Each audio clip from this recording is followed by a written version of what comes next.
And we're live. Hello and welcome to the Waffle Mafia podcast. I'm Aaron Johnson. Thank you for joining me, guys. Going to do a little Waffle Mafia podcast. Get together, do the rundown of the waffles for the week. This new stuff that's been going on in the Waffle Mafia. Do a little spotlight on Faker. Talk about him for a second. Maybe pound a beer or two. And beyond that, just overall have a little love for Masters. So, a little pause for the cause. Appreciate y'all's. And like I said before, anybody who's want to get in, who gets in the chat room, hops in live and talks to me, there's going to be a little something special for you guys after the show is done. So, let's get us one.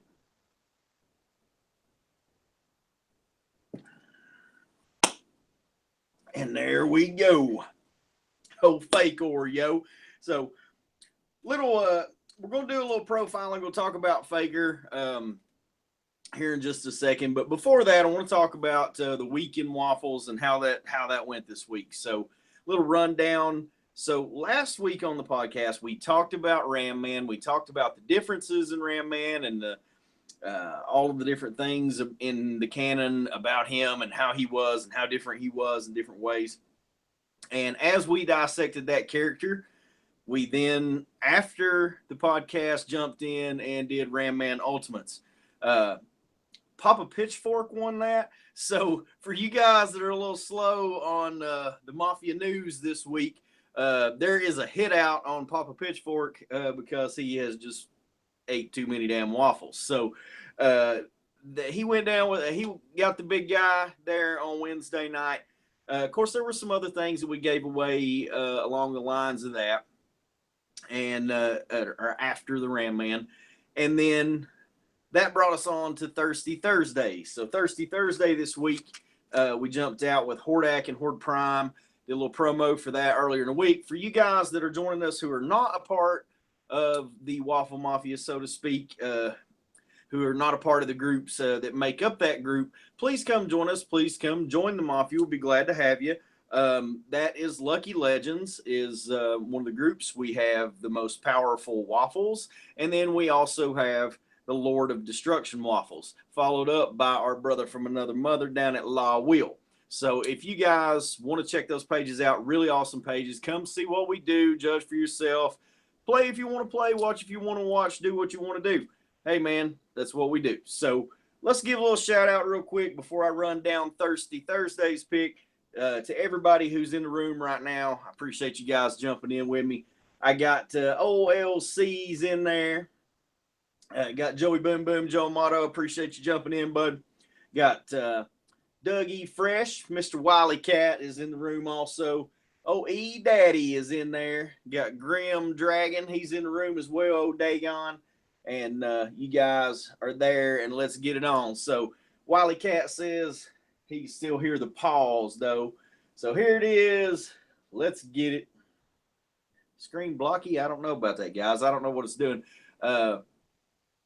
It looks pretty cool on my side. I don't know. But we were having trouble getting the show started for some reason. Technical difficulties and getting signed in. Apparently, Dirt, the producer, handles all those good things. And apparently, same issues happened this week. So, I don't know. Something crazy. But we'll drink through it, yo. So, little pause for the calls from Mr. Wiley Cat, y'all.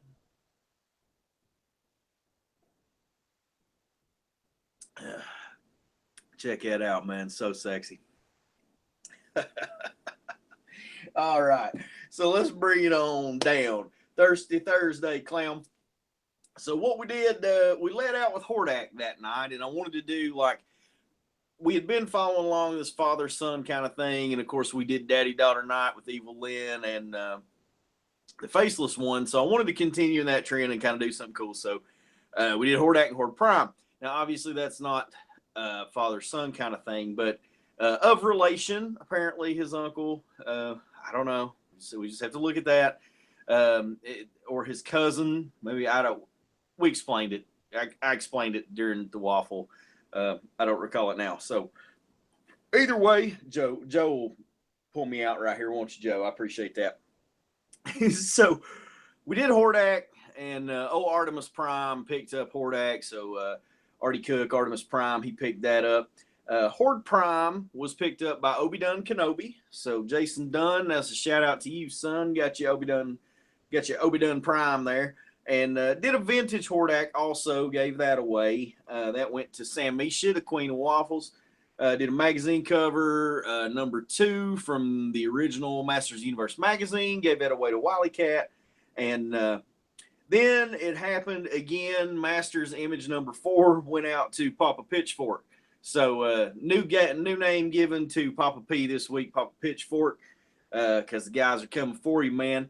Elixir of Life mini then went out to Wily Cat. So big night. The wheel was doubling up. Wily Cat got some doublers. Had some of the regulars you guys play. I mean, you guys make it what it is, and we are what we are. We do this for fun, and you guys are always on there, so you guys are always raking up the wins, man. So that was a very cool Thirsty Thursday. We enjoyed that. Let's see, like Minecraft on acid. Well, man, I mean, for what we do, you know, are you on acid, bro? Are you on acid, bro? Are you on acid? Talk to me like a human. So it's normal. No big deal, man. If YouTube's acting like acid, that's probably because it's us. So pause for the cause. Hey, there's Sarah Coronado. What you know? Oh, Sarah Coronado. Crystal Ball Dabila, I got you in there, good sir. So appreciate you guys jumping in. A little shout out for all of you guys that take your time to check it out. I appreciate that. So that led us on this week to Syrupy Saturday. Let's see how far we in this thing. 11 minutes, guys. We're on it. Got to watch the clock when we do the Waffle Mafia podcast. Got to keep it going, keep it quick. Somebody said last week, I had a comment on there, said I wish you'd do it like maybe just 5 minutes longer. So, hey, I appreciate the feedback. If you guys feel like I'm rushing, running, you can't hear what I'm saying, I mean, can't understand my country anyway. And, of course, then we start drinking, a little bit of slurring, turning loggers, man, it just all gets out of hand. But with that said, you know, whatever you guys are digging, whatever you think, let's keep doing and give me some feedback. I appreciate that. So the Syrupy Saturday got it underway, and we had to change the name for Mr. Eric Glenn. So Eric Glenn, another member of the Waffle Mafia, had to change his name on Syrupy Saturday also, and he became Battle Armor E-Daddy. So Battle Armor E-Daddy had upgraded, used Power Grayskull. He won an Ultimate Tila. So we gave away Ultimate Tila on Saturday night. So we've been in the vein of this thing trying to do some Ultimates. So we've done Ram Man, then did Tila on Saturday night. It was beautiful, beautiful sculpt. If you guys haven't seen that and hadn't had your paws on it just yet, E-Daddy will have his claws into it for too long. Then did a Fearless Photog, which talked about that. One of the reasons I really like that figure goes back to the He-Man magazine. Rockin' Robbie Naismith. Was it Rockin' Robbie Naismith? We said it the other night during the Waffle. So if you guys want that useless information, that's in the Waffle. But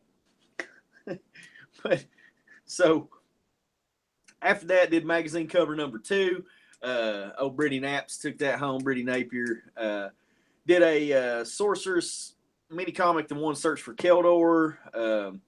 Did that mini, and so E-Daddy won that again. So then he had to upgrade to Thunder Punch Daddy, and then he had to be Flying Fist Daddy because everybody's coming after him and trying to tear him down. Just needs Power Grayskull to get him on out. Did a Slave City. Mr. BT FUM got that one. That's Mr. Backman. And did an Icarius. So we did another Classics figure. Gave that away also to Get on the Mic and MC, Mr. Miles Copeland of Field. And did a Magic Stealer mini, and Mr. Diaz. It was his first time on a spin, first time in a room. He won the mini. So that was a Waffle rundown, what we did this past week. Of course, if you guys are just now getting in here, you guys join right from the beginning. The thing we want to talk about tonight, the biggest thing I wanted to come to the podcast for you guys with is Faker. So tonight, I wanted to do a little character spotlight, a little blast on Faker. Talk about Faker and what he is and what he does and the way he's been portrayed and all that good stuff. And if you see behind me, we have Ultimate Faker. So we're also going to get Ultimate Faker out of the box. talk about that and talk about some of the differences with the classics version.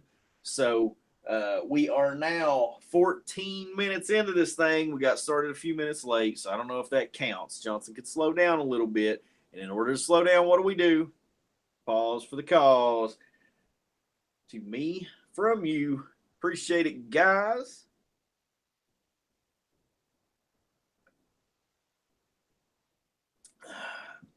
E-Daddy, there's not much I can do about it, man, to be honest with you. I appreciate the feedback as far as that it's going crazy, but I don't know. Does it look right to anybody else? Can anybody see it right? We can't see nothing, E-Daddy said. Yep, so it looks like it's on acid. Huh. That is weird, guys. Let's see what we can do about that. Let me check with Doug and see if there's anything we can do to fix that issue. Give me just a second. Because I hate to do that, guy. I hate for that to be so crazy. Hang on just a second.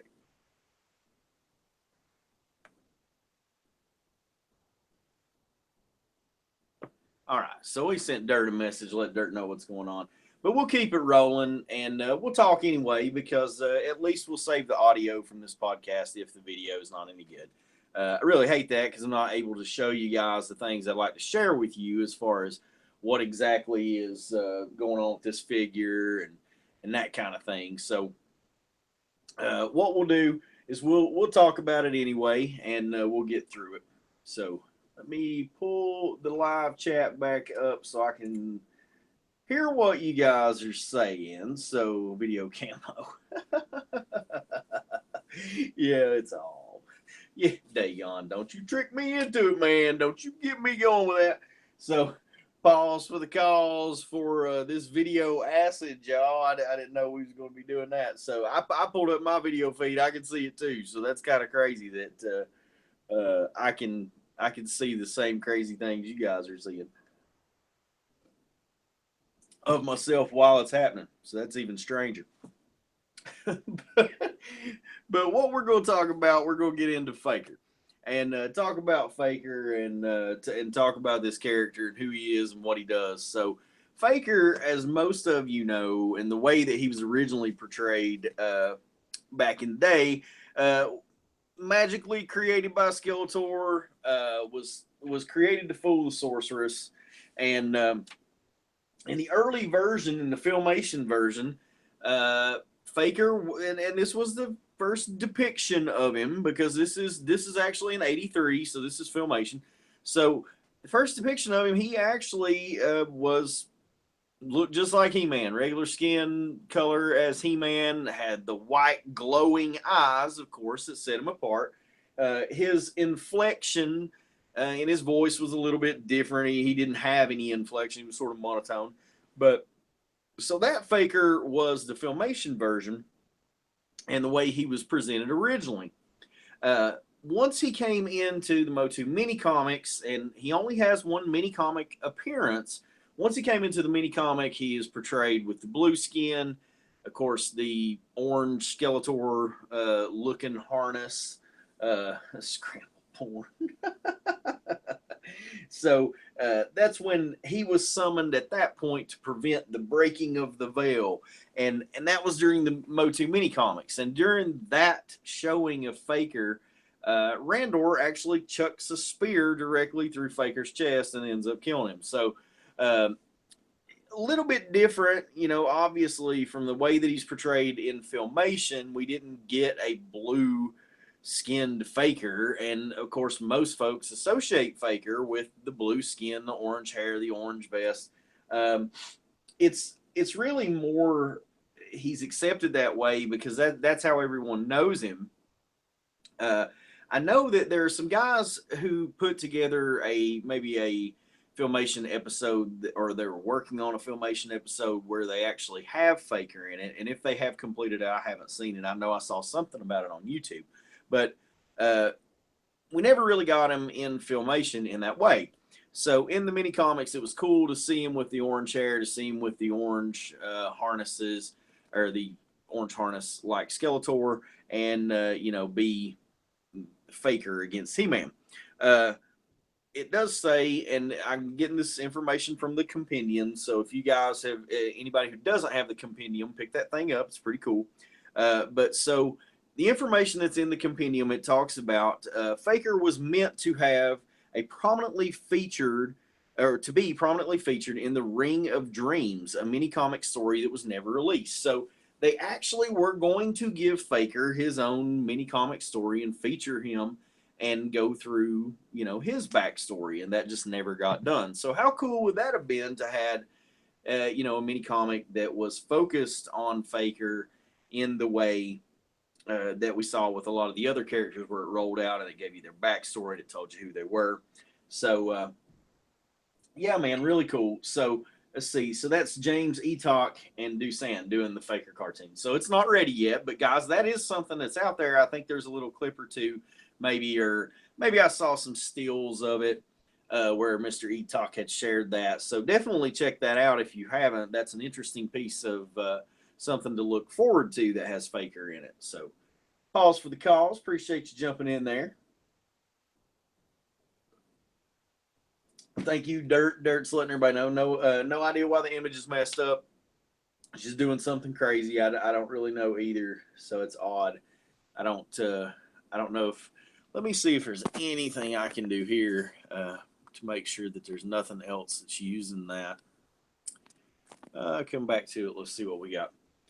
Let's see if did that correct anything? Probably not. But hey, man, we gave it a shot. Either way. So back to Faker. He was then featured again in 1984, the UK Motu annuals, the German Motu audiobooks, pretty much displayed in the same way. He was blue-skinned. Skeletor could temporarily make Faker into an exact physical copy of He-Man in the World Annuals. For a time, Faker was held on Prison Star. He was notorious throughout the cosmos as being a mass murderer. So interesting that they tie in the Prison Star, and then you have Faker being known as a mass murderer. So obviously the annuals being a little bit tougher, not so much geared towards children. So it looks like jeweled vomit. That's awesome, man. Hey, anytime that somebody says that I look like jeweled vomit, I'll go along with that. Thanks, sir. So beyond that, we had him in the UK Motu magazines in '86. And that was kind of interesting too, because that actually there was a moment where he wore the same vest as Adam, and it was actually kind of a Faker Adam. It says had more of a personality. He was more of a magical creation rather than a robot. So in most tellings, he's a robot. In other cases, here he's magically summoned. So interesting. Wow, He-Man is thought to be known in half of the universe. Yeah, as a murderer, because Faker is all they know of He-Man. Maybe they believe that he's He-Man, because that kind of, appreciate that, Wally Cat, that kind of moves us on into Motu Classics, and the way that Classics gave a little more backstory, the way that they do, the way that they always throw in a little bit different backstory and expound on things. Now, we skipped over 2000X, so you notice that 2002, the Mike Young Productions, we didn't say anything about that. Reason being, there was no Faker in the MYP. However, what was really cool, and I don't know, guys, you really will have to go back and we'll have to look at it, because I think personally I will have to go back and check it out just to absolutely make sure that I saw it. But there is an episode, the episode involving that Man-at-Arms created Faker to step in, because obviously Adam was unable to transform into He-Man, making He-Man unavailable. So we had to have a He-Man step in. And because of that, Man-at-Arms created an android that could step in and mask himself as being He-Man. There is a scene where he is being deactivated, and when we see him be deactivated, MYP actually threw a nod to the fact that they were going to include Faker in the series later on, and there's a moment where he flashes blue. So you can check that out. Maybe we got to do a freeze frame on that thing or something, like you used to do when you was like you know, 12 or something. I mean, I don't know what we're talking about. Let's drink beer. All right, so pause for the cause for boobies, y'all. All right, so 15th anniversary of NYP today. That is an awesome fact, Dagon. I'm surprised that nobody has thrown that out there today, and I really haven't seen anything about that today, so that's kind of cool. 15-year anniversary of NYP.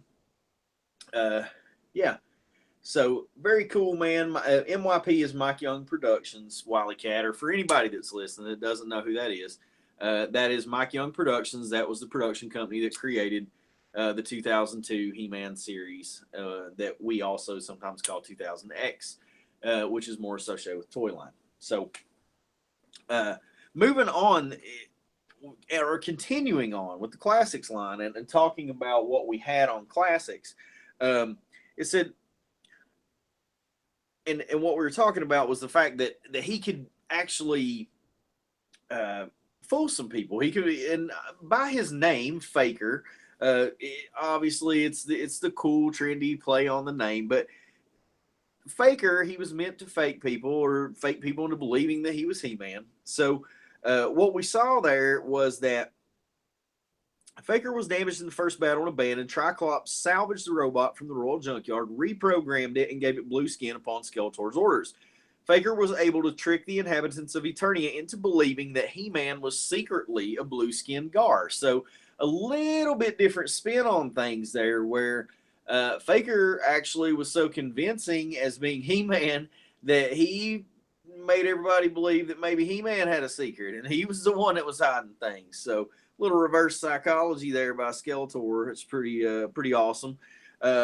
Interestingly enough, as they go on and the bios do, a lot of them carry on in further into the future, and they say it goes on to say that in a battle with He-Man over Skeletor's invisible ray, some of He-Man's essence was transferred into Faker, and because of that, because of He-Man's good, because of his just inherent good and all he is, that was germinating within Faker and actually causing him to want to be good, and he stepped in and saved Dare, and so really wild stuff with Faker.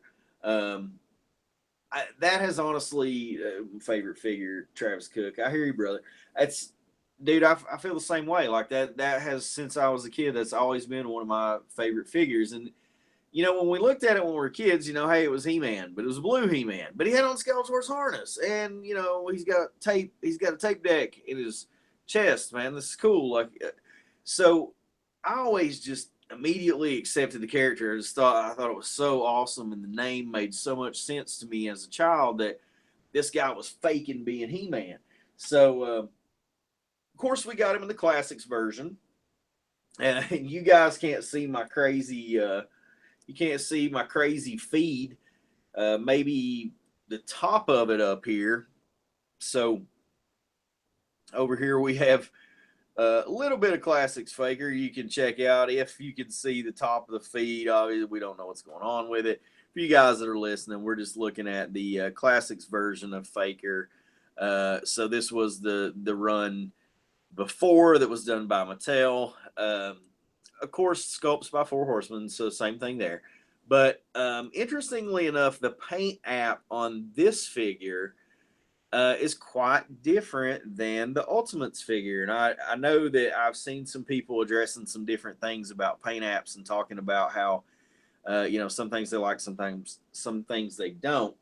But with this particular figure, I think when you set it side by side with the Ultimates figure, there are some really different things about it, and so I wanted to talk about that too, and go kind of into the opening of this Ultimate Faker and talk to you about it, and talk to you about what it's doing. So for those of you who did or who did get the Ultimates, that's awesome, man.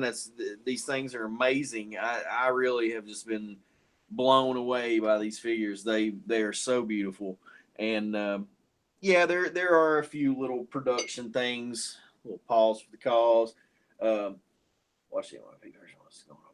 Yeah, E-Daddy. I mean, I'm telling you, dude, it's everybody can love that. That series is just so amazing, and I like for everybody to have a broad scope of comparison on things because I think there's a lot of things they get right, and there's a few things that not so much. But so I think it's cool to look at it across all the different kinds. So NYP version, yeah, that's very cool that you guys are checking that out. Blue and orange is a good color scheme. Love my He-Man from Smurffields. Yeah, that's cool because those colors contrasted and always looked really cool in the figure. Even on the vintage figure, same thing, of course, with the classics figure when they emulated that. So the look of the originals. So like I said before, here is the classics version of Faker. There he is. And then we have the Ultimates version of Faker. So with the Ultimates version of Faker, Sarah Coronado is a blue skin tone darker than the original. Yeah. So that was one of the things we're going to talk about and kind of look at these things side by side. And obviously the video kind of messed us out of that tonight to where we're just not going to be able to do it that way. But when we get in here and we do a little waffle with this figure, then we'll talk about the differences because I'll be able to show you. But so for everybody who's listening who can't see the figures, obviously can't see my video feed, I don't know what's going to happen with that, if we're going to lose it or what. So we're kind of audio only at this point, and I'm just going to kind of talk to you, and then we're going to wrap it up and get through. So with my original classics Faker, if you'll check that out, very dark hair. The hair is very dark compared to the Ultimates version. The Ultimates, very, very orange. There is, and I think Joe had mentioned this once before. There's almost a wash, a dark wash or a black wash. I think it's called a dark wash. There's like a wash on his harness. And so on the original classics version, you have that wash on the harness. It kind of makes it look a bit more leathery and almost, it gives a really nice look to a different feel to where it almost feels like it's worn somewhat. In comparison to the Ultimates version, very, very different. And it's kind of almost the same complaint that some folks had about Ram Man, but you have a very flat yellow. There's not those really nice accents that there are on the original classics version. Now they did kind of step it up in a couple spots, which I thought was weird. If you're going to do that, why not do the whole thing?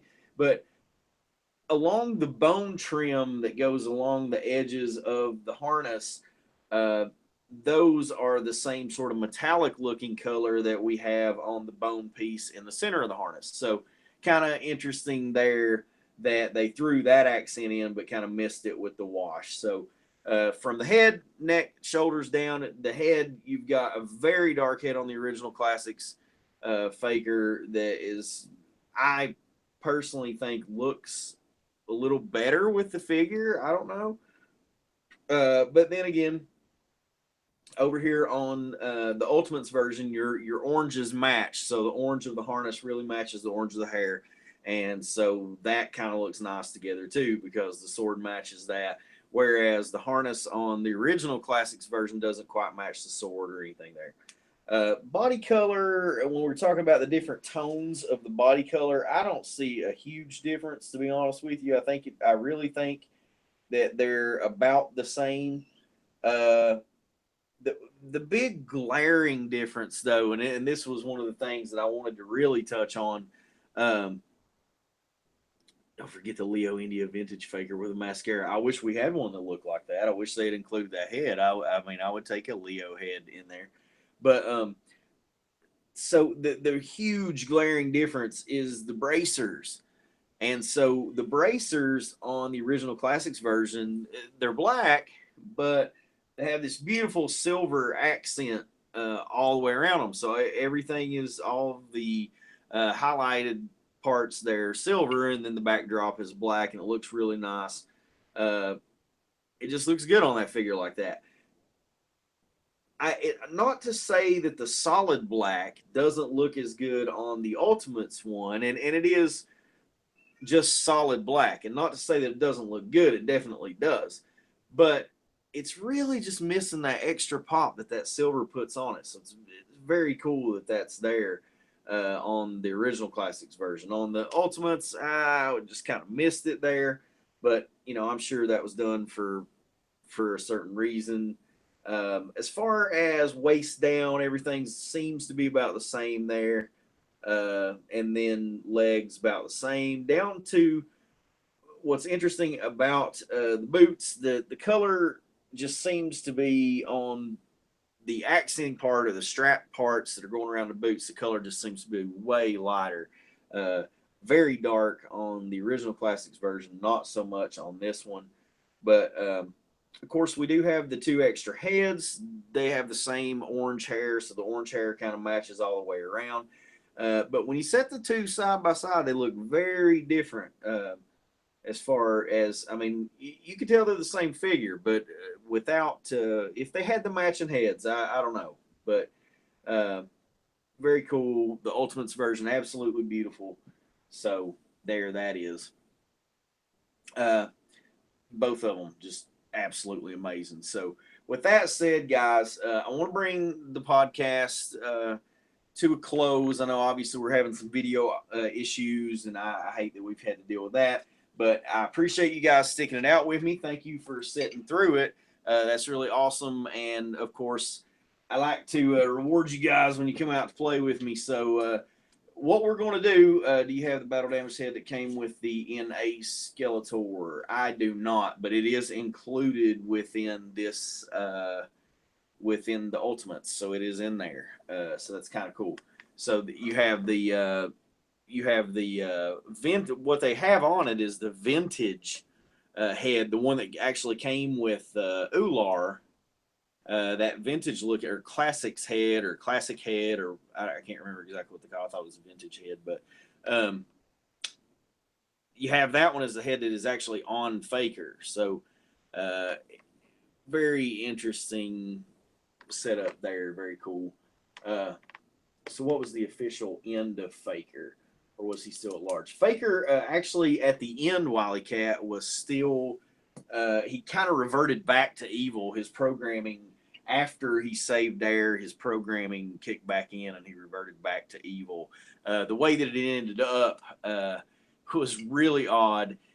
He gets sort of sent to Anti-Eternia, and then he becomes a helper for the heroic Keldor. So really odd. He becomes the sidekick for heroic Keldor, and so Faker is then the positive version of the negative version of the positive version. So very cool, man. Man, I really but my video feed's fine. This feed is clean on my end. I have no idea what's going on. Oh, well, maybe we saved it. I don't know. We'll probably have some odd moments of me not even looking at the camera, not even caring about what's going on because, or my weird panic because something was happening. But either way, I appreciate you guys sticking through it. And for those, I mean, if you are able to see the feed, if the feed is good, if we saved it, here it is up close. I mean, these are the differences. It's just very obvious in a lot of spots. The boots, you probably can't see as much here, but beautiful figure by Super 7 either way. It is what it is in its own right. So beautiful artwork by Axel there on the back. I mean, that stuff just absolutely glorious. Did these vintage card backs, and man, they're so cool. Features some of the characters there, and Faker with his stuff. So like I said, guys, if I'm being messed up, anybody else having a problem? Yeah, we know the video shoe, it kind of got out of hand there, but hopefully we'll save it, and when it's done, you know, hopefully it'll be good. But so like I was saying, what we like to do, I like to kind of reward you guys to hop out and play with me and hang out with me. I appreciate that. So what I'm going to do is go back through the live chat, going to write down everybody who was in there, and then tomorrow night, on Thursday, everybody who's in the live chat, Tonight we'll get a free spin on Faker. Tomorrow night you get your name on the wheel for free for one spot. Now there will be a way if you want your name on the wheel another time and want to take a better swing at old Faker, you can do that. You just let me know and I'll tell you how that can be done. But appreciate you guys hanging out with us. I'm going to go be the family man for the rest of the night. Thanks for hanging out. You guys are the Waffle Mafia. We're going to have a pause for the calls. I'm Aaron Johnson. I appreciate y'all. And guys, I'm going to write you down. Remember, I'll tag you in a post. I'll have you set up for tomorrow night. If you're not a member of Lucky Legends, please jump in. And, of course, check out the rest of the Waffle groups. Check out popculturenetwork.com. Of course, check out all of the Waffle Mafia and everything that goes on there, guys. Thanks for hanging out with me. And like I said, pause for calls. I appreciate it. And we'll talk to you later, y'all.